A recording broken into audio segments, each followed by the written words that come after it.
Microsoft ওয়ার্ডের দ্বিতীয় পর্বে আপনাকে স্বাগতম। আমরা শুরু করেছিলাম মাইক্রোসফট ওয়ার্ড থেকে, আবার আমরা আজকে শুরু করবো মাইক্রোসফটের দ্বিতীয় পর্বে। আজকে আমরা ফাইল মেনু কমপ্লিট করে ফেলবো। আমরা এখন প্রথমে ওয়ার্ডটা ওপেন করতেছি। ওয়ার্ডটা ওপেন করার পরে ডকুমেন্ট ক্রিয়েট করছিলাম, সেই পর্যন্ত আমরা ছিলাম। তো আমরা দেখব যে আগের ডকুমেন্টটা আগে ওপেন করব আমরা। তো আমরা আজকে ওপেন করব আগের ডকুমেন্ট। ওপেন বাটনে ক্লিক দিলাম। আপনি খেয়াল করে দেখতে পাবেন এখানে রিসেন্ট, ওপেন রিসেন্ট, তারপরে এখানে দেখাচ্ছে আমাদের যে ডকুমেন্টগুলো আমরা ওপেন করেছিলাম আগে, সেই ডকুমেন্টগুলো এখানে একটা। তো আমি চাইলে এখানে ক্লিক দিয়ে ওপেন করতে পারি, অথবা আমি ব্রাউজ করেও ওপেন করতে পারি। তো কোথায় রেখেছি আমি সেটা আমি জানি, সেটার জন্য আমি ওখানে যাচ্ছি এবং এখান থেকে মাইক্রোসফট ওয়ার্ড টিউটোরিয়াল এটা ওপেন করলাম।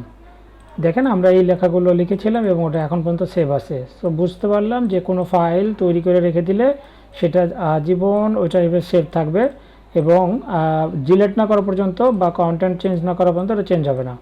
তো আমরা এটাকে এখন যদি চেঞ্জ করতে চাই তাহলে কিন্তু চেঞ্জ হবে। যেমন ধরেন আমি পুরোটার কালার ইয়েলো করে দিলাম, পুরো টেক্সটের কালার ব্ল্যাক করে দিলাম, হ্যাঁ চেঞ্জ হলো। কিন্তু এখন যদি সেভ করি এবং যদি আবার ক্লোজ করি তাহলে কিন্তু আবার ক্লোজ হবে। এবং একটু ছোট করে নিই আপনাদের সুবিধার্থে। হ্যাঁ, তারপর আমি আবার এটাকে যদি ক্লোজ করে দিই, অলরেডি আমি ক্লোজ করছি কি না করিনি, ফাইল মেনুতে গেলাম, ক্লোজ বাটনে চাপ দিলাম এবং এটা ক্লোজ হয়ে গেল। এবং যদি আমি আবার ওপেন করি, file menu open, at this পিসি না করে আমরা ব্রাউজ করলাম, ওপেন করলাম, দেখেন আমরা কালো এবং ইয়েলো কম্বিনেশনে যে টেক্সটটা এডিট করেছিলাম সেটা কিন্তু সেভ হয়ে গেছে। তো আমরা বুঝলাম একটা ফাইল তৈরি করা থাকলে ওই ফাইলটা ওপেন করার জন্য আমাদেরকে ওপেনে যাইতে হবে এবং ব্রাউজ করলে আমরা ওটা পাবো।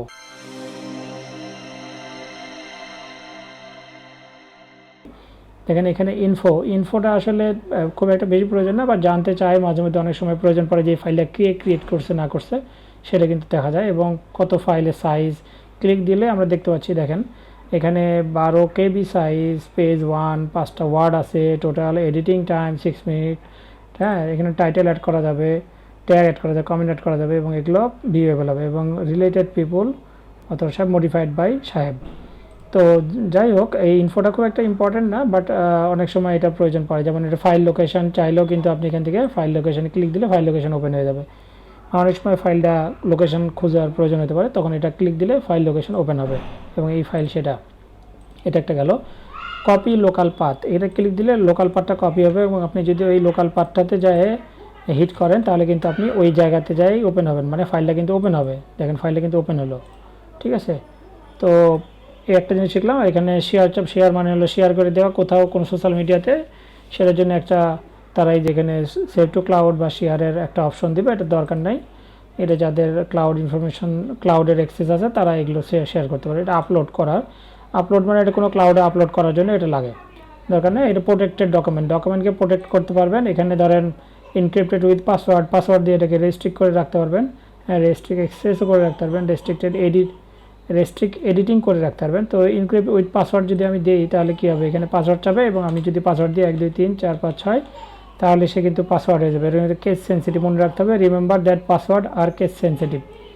ওকে, আবার দিই 1 2 3 4 5 6, আবার ওকে। দেখেন এই পাসওয়ার্ডকে এটা কিন্তু প্রোটেক্টেড হয়ে গেছে। এখন যদি এটা আপনি ক্লোজ করে দেন সেভ করে এবং ওপেন যদি করেন, এখান থেকে যান, আবার যদি এটা ওপেন করেন পাসওয়ার্ড চাবে, ঠিক আছে। তো পাসওয়ার্ড চাইলে তখন আপনি 1 2 3 4 5 6 এই পাসওয়ার্ড দিলে ওপেন হবে। যদি ভুল পাসওয়ার্ড দেন তাহলে ওপেন হবে না। আবার ক্লোজ করেন, আবার ফাইল মেনুতে যা ওপেন করেন এবং ব্রাউজ করেন এবং এটাকে ওপেন করেন। ভুল পাসওয়ার্ড দিবেন, এটা কিন্তু ওপেন হবে না। The password is incorrect, word can not open document. So আপনি সেভ রাখার জন্য, কোনো ফাইলকে অন্যের হাত থেকে সেভ রাখার জন্য অবশ্যই পাসওয়ার্ড প্রোটেক্টেড করে রাখতে পারলে ভালো। তবে ভুলে গেলে এই ফাইল কিন্তু ড্যামেজ হয়ে যাবে, হারায় যাবে, খুঁজে পাবেন না, মানে ওপেন করতে পারবেন না। মেন কথা হলো ওপেন করতে পারবেন না। এটা একটা গেল। আচ্ছা, যেহেতু আমার ভিডিওটাকে খুব শর্টে করতে হয় 8-10 থেকে মিনিটের ভিতর, এই জন্যে আমি চেষ্টা করতেছি খুব দ্রুত গতিতে বলতে। যেহেতু এটা অনেক বড়, মাইক্রোসফট ওয়ার্ড কিন্তু অনেকে জানে না যে এখানে কি আছে, কত কিছু আছে। সো অনেক বড় একটা অ্যাপ্লিকেশন। এই অ্যাপ্লিকেশনটা খুব শর্ট টাইমের ভিতরে শেষ করা খুব কঠিন হবে। এর থেকে বড় এক্সেলের থেকে আবার পাওয়ার পয়েন্ট বা পাওয়ার বিআই, এগুলো অনেক বড় বড় অ্যাপ্লিকেশন। এক্সেল কিন্তু বেশ বড়, ভিতরে কিন্তু বিশাল কাজকর্ম আছে যেটা আপনারা দেখবেন এবং শিখবেন আস্তে আস্তে আশা করি। তো প্রিন্ট করা, এখন আমরা দেখব একটা ডকুমেন্ট আগে ওপেন করে নিই। আমরা যে পাসওয়ার্ড ডকুমেন্টটা দিয়েছি ব্রাউজ করি, এই ওপেন করলাম এবং এটা যদি আমরা প্রিন্ট করতে চাই, আমাদের যদি প্রিন্ট মেশিন নাই, তা আমরা কি করব, প্রিন্ট করতে যদি চাই তাহলে কি করতে হবে, ও প্রিন্টের এখানে অপশন দেখাচ্ছে, প্রিন্টের জন্য কেমন কতটুকু প্রিন্ট হবে এটা দেখাচ্ছে। প্রিন্টার এখানে অপশন আছে, প্রিন্ট বাটনে চাপ দিলে প্রিন্ট হবে। যেহেতু আমাদের প্রিন্টার নাই, তো এখানে অ্যাডব পিডিএফ আছে, এখান থেকে অন্যান্য মেশিনগুলো দেখাচ্ছে। বেসিক্যালি আমাদের প্রিন্টার না থাকার কারণে এখানে প্রিন্টারটা দেখাচ্ছে না, যদি থাকতো তাহলে আমরা এখান থেকে দেখতে পাইতাম। তো অনেক সময় পরে প্রয়োজন পড়ে যে ডকুমেন্ট থেকে পিডিএফ বানানোর, তো এখানে তখন এখানে পিডিএফ করতে পারবেন এখান থেকে। হ্যাঁ, আর ফ্যাক্স মেশিন রেডি থাকলে ফ্যাক্স মেশিনে পাঠাতে পারতেন, ডাইরেক্ট ফ্যাক্স মেশিনে চলে যেত। মাইক্রোসফট প্রিন্ট টু পিডিএফ করতে পারবেন। তো অ্যাড প্রিন্টার, এখান থেকে অ্যাড প্রিন্টার করতে পারবেন। প্রিন্টার যদি থাকতো তাহলে এখানে অ্যাড বাটনে চাপ দিয়ে, এই বাটনে চাপ দিলেই এইটা হলো প্রিন্টার অ্যাড করে নিত। তো আমরা এখন ওগুলো দেখাচ্ছি না। এখানে প্রিন্টের সেট আপ আছে, এখানে প্রিন্ট অল পেজ, হ্যাঁ, প্রিন্ট সিলেকশন পেজ। যদি এবার সিলেক্ট করে এই প্রিন্টে যান তাহলে দেখায় আমি এটা, যেমন সিলেক্ট করছেন, সিলেক্ট করে এবার প্রিন্টে গেছেন দিয়ে তখন এটাকে ওরা জিজ্ঞেস করবে যেখানে প্রিন্ট সিলেকশন, যে পেজটা সিলেক্ট করছি শুধু সেই পেজই। আর যে পেজে বর্তমানে আছি সেটা যদি প্রিন্ট করতে চাই তাহলে প্রিন্ট কারেন্ট পেজ। আর যদি কাস্টম প্রিন্ট করতে চান তাহলে স্পেসিফিক টাইপ, পেজ, সেকশন ও রেঞ্জ দিয়ে আপনি এটাকে প্রিন্ট করতে পারেন। যেমন ধরেন এখান থেকে ধরেন 2 নম্বর পেজ, 4 নম্বর পেজ, 8 থেকে 10 নম্বর পেজ এবং 50 নম্বর পেজ। এবার যদি দেন তাহলে 2 হবে প্রিন্ট, 4 হবে প্রিন্ট এবং 8 থেকে 10 দুইটা প্রিন্ট হবে, 8, 9, 10 তিনটা প্রিন্ট হবে এবং তারপর 50 নম্বর পেজটা প্রিন্ট হবে। এভাবে কাস্টম প্রিন্ট করা যায়। আবার এখানে ডকুমেন্ট ইনফো, এগুলো তো দেখছেন, document info, list, map, style দরকার নাই, আর এগুলোর দরকার নাই। এই যে অনলি প্রিন্ট অড পেজ এবং অনলি প্রিন্ট ইভেন্ট পেজ, এমন হতে পারে আপনার এখানে অড এবং ইভেন্ট হিসাবে সাজানো থাকতে পারে, সেক্ষেত্রে আপনি অড এবং ইভেন্ট হিসাবে প্রিন্ট করতে পারবেন। যেমন ধরেন বেজোড় সংখ্যা, বেজোড় যে পেজগুলো আছে সেগুলো প্রিন্ট করতে চাইলে অডে দিবেন, আর যেগুলো জোড় সংখ্যার পেজগুলো আছে সেগুলো যেমন 2, 4, 6, 8 এগুলোকে দিলে, ইভেন্টে ক্লিক দিলেই ইভেন্ট পেজ প্রিন্ট করতে পারবেন। এখানে কালেক্টেড হলো, এই দেখেন এখানে একটা সিস্টেম দেখা দিছে 1, 2, 3 কালেক্টেড, এভাবে প্রিন্ট দিবে নাকি 1, 1, 1, মানে ধরেন এইটাকে যদি আপনি 3 বার প্রিন্ট দেন, হ্যাঁ, এইটা ধরেন এক পেজ আছে, এটা আরেকটা পেজও থাকতে পারে। যেমন ধরেন পেজ 2, আমরা আরেকটা পেজ ক্রিয়েট করলাম, এখন এই তিনটা পেজকে আপনি 1, 2, 3 সেট দিবেন। ধরেন আপনি 3 সেট দিবেন, তাহলে এটা একবার এক সেট প্রিন্ট হবে, পরের বার আবার প্রিন্ট হবে, তারপর আবার প্রিন্ট হবে। এখন আপনি কি 1টা 2টা 3টা এইভাবে চাইতে যাচ্ছেন, নাকি 1, 2, 3, নাকি 1 তারপর আবার 2 তারপর আবার 3, তারপর আবার এখানে আসবে 1 তারপরে 2 তারপরে 3, তারপর আবার যাবে 1 তারপরে 2 তারপরে 3, এইভাবে। এটাকে বলা হয় অর্ডার কালেকশন। যেমন ধরেন আর একবার যাই তাহলে বুঝতে পারবেন, এখানে দিছে, এই দেখেন এই একটা পেজ এখানে 1, 2 আনকালেক্টেড, হ্যাঁ, আর যদি এটা কালেক্টেড হয় তাহলে প্রথমে 1 থেকে 3 পর্যন্ত আগে প্রিন্ট করবে, তারপরে আবার 1 থেকে 3 পর্যন্ত প্রিন্ট করবে, তারপর আবার 1 থেকে 3 পর্যন্ত প্রিন্ট করবে। এইভাবে দেওয়ার জন্য এটা কালেক্টেড পেজগুলোতে দিতে হবে। আর যদি অর্ডার আনকালেক্টেড হয় তাহলে একটা পেজকেই 3 বার প্রিন্ট করবে, তারপরে 2 নাম্বার যাবে, তারপরে 3 নাম্বার পেজে যাবে, এইভাবে। সো ওটা আমাদের খুব একটা বেশি প্রয়োজন পড়ে না। ওটা হলো দেখে রাখলেন, ফটোকপি করতে গেলে ধরেন সিরিয়াল মেনটেনের জন্য এই কালেক্টেড সিস্টেমটা মেনটেন করা হয়। কখনো কখনো আনকালেক্টেড মাধ্যমেও এই ফটোকপি মেশিনে কাজ করা হয়। সো ওইটা মাইক্রোসফট ওয়ার্ড প্রিন্টিংয়ের ক্ষেত্রে খুব বেশি একটা কাজে আসে না, তবে দেখে রাখলেন যদি লাগে তাহলে এটা ব্যবহার করতে পারবেন। ওরিয়েন্টেশন, পেজের 2টা ওরিয়েন্টেশন হয়, একটা ল্যান্ডস্কেপ, একটা পোর্ট্রেট। সো আপনি ল্যান্ডস্কেপ এবং পোর্ট্রেট, আপনারটা বর্তমানে আছে হলো পোর্ট্রেট মোডে, মানে আড়াআড়ি মোডে, আর একটা আছে ল্যান্ডস্কেপ যদি দিতাম তাহলে আমাদের পেজটা ঠিক এরকম হয়ে যেত, লেআউট, ওরিয়েন্টেশন, ল্যান্ডস্কেপ, বুঝতে পারছেন, পাতালে হয়ে যেত। তাহলে আমরা আবার প্রিন্টে যাই, কাস্টম মার্জিন এখানে বাই ডিফল্ট 1, 1 দেওয়া থাকে চারিদিকে, ছোটো বড়ো করা যাবে, হ্যাঁ, এখানে ন্যারো 0.5 পর্যন্ত, 0.3 বা 2 পর্যন্ত মনে হয় মার্জিন অ্যাকসেপ্ট করে, এর নিচে বা 3 পর্যন্ত অ্যাকসেপ্ট করে, এর নিচে আসে না। কাস্টম মার্জিন দিতে পারবেন, এখানে কাস্টম মার্জিন নিজে বলে দিতে পারবেন। পেজ সেটআপে গিয়ে এটাকে মার্জিনটা বলে দিতে হয়, এই যে মার্জিন লেফটে রাইটে আমরা যখন 0.5 দিব কাজ করবে, কিন্তু 0.2 বা 3 দিলে প্রিন্ট করতে গেলে তখন ওটা কেটে যাবে যদি আমরা ওর ভিতরে ডকুমেন্ট রাখি। আচ্ছা, এটা পরে আসবো আমরা, সমস্যা নাই। পেজ 1 পেজ পার শিট, এখন দেখেন এখানে 1 পেজ পার শিট, এখানে দেখেন একটা, এই যে আমরা যখন ইয়াতে প্রিন্ট করি, আপনারা যারা পড়াশোনা করছেন ভার্সিটিতে তারা জানেন যে পাওয়ার পয়েন্টের মতো স্লাইড, ছোট ছোট স্লাইড করে করে এভাবে এভাবে এভাবে দিয়ে দিয়ে এক পেজে 4টা করে বা 6টা করে স্লাইড থাকে। তো সেই রকম করে প্রিন্ট করতে চাইলে ধরেন আপনার কাছে 50টা পেজ আছে মাইক্রোসফট ওয়ার্ডের, তো 50টা পেজ, তো 50টা প্রিন্ট করলে 50টা পেজের দাম এখন মোটামুটি 10 টাকা করে পার পেজ, মোটামুটি ভালো টাকা চলে যাবে, 500 টাকার মতো। তো আপনি যদি ওটাকে 6টা করে পেজকে একসাথে কম্বাইন করে একটা পেজের ভিতরে প্রিন্ট করতে চান, তাহলে কিন্তু আপনার জিনিসটা কমে আসবে, খরচ কমে আসবে, মানে একদমই কমে আসবে। হ্যাঁ, তো ধরেন 6টা পেজ, 6 10 60, 10 টাকা মানে 100 টাকা খরচ হতে পারে সর্বোচ্চ আপনার প্রিন্ট করতে। যেখানে 500 টাকা লাগতো সেভাবে, যেমন এটা যদি দিতেন তাহলে এটা দেওয়ার ফলে 6টা পেজ, এখানে 4টার সিস্টেম আছে, এখানে 2টার আছে, 16টাও একসাথে পেজ প্রিন্ট করা যাবে। সো এটা হলো গুরুত্বপূর্ণ একটা বিষয় যেটা অনেক সময় লাগে ছাত্রদের ক্ষেত্রে, ছাত্রদের কাগজ বই খাতা প্রিন্ট করার জন্য। ওরা অন্যান্য ক্ষেত্রেও লাগতে পারে, যে ক্ষেত্রেই লাগুক এটা এখান থেকে ব্যবহার করতে পারবেন। তো এটা নিশ্চয়ই বুঝতে পারছেন। আর পেজ সেটআপের ব্যাপারটা যেহেতু ওপেন করছিলাম, মার্জিনের ব্যাপারটা এখান থেকে মার্জিন কন্ট্রোল করতে পারবেন। এখানে গাটার পজিশন লেফট অথবা টপ থেকে ব্যবহার করতে পারবেন। এই যে গাটারের কত গাটার দেবেন, মানে এই যে দেখছেন এখানে বাউন্ডারি তৈরি হচ্ছে, এটাকে গাটার বলা হয়। এইটার মাধ্যমে এইটুকু বাদ দিয়ে তারপরে মার্জিন হবে। তো গাটার সবসময় 0 থাকবে যদি না প্রয়োজন হয়। হ্যাঁ, আর এটা লেফট থেকেই গাটার দিতেবেন। আর পোর্ট্রেট বা ল্যান্ডস্কেপ এখানে সিলেক্ট করতে পারবেন।